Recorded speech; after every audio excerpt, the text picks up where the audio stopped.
IT Sonbhadra के नाम यहाँ दिख रही है। इस तरीके की कार्रवाई हो रही जो पूछताछ हो रहा था, लगातार ये मांग उठ रही थी कि आखिर इस पूरे नेक्सस की कमर कैसे छोड़ी जाएगी। उस सिलसिले में आज ये बड़ी कार्रवाई यहाँ पर देखी जाएगी। और देखिए ये जो सीलिंग है अब ताला लगा दिया गया है और ताला बंद कर दिया गया और पूरी सीलिंग की प्रक्रिया हम आपको दिखा रहे हैं। कोर्टिंग माफिया के खिलाफ शुभम जायसवाल के पिता भोला जायसवाल के नाम में बेनामी संपत्ति और ये अवैध संपत्ति करार दी गई और कोर्ट के आदेश के बाद अब एसआईटी सोनभद्र ने इसको जब्त करने का सिलसिला शुरू कर दिया है। तो पहला लोकेशन जो महबूबगंज इलाके में दिखाई दे रहा है, इसके बाद इसी तरह पर ये पूरी टीम पहुंचेगी जहां पर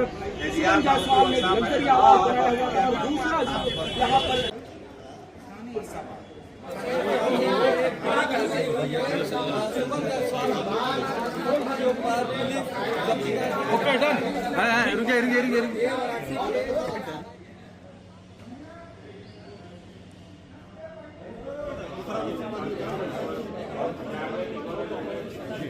कितनी संपत्ति की संख्या बता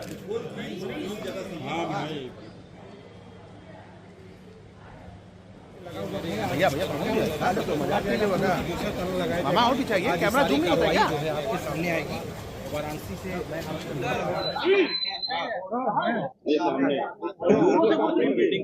वीडियो बनाओ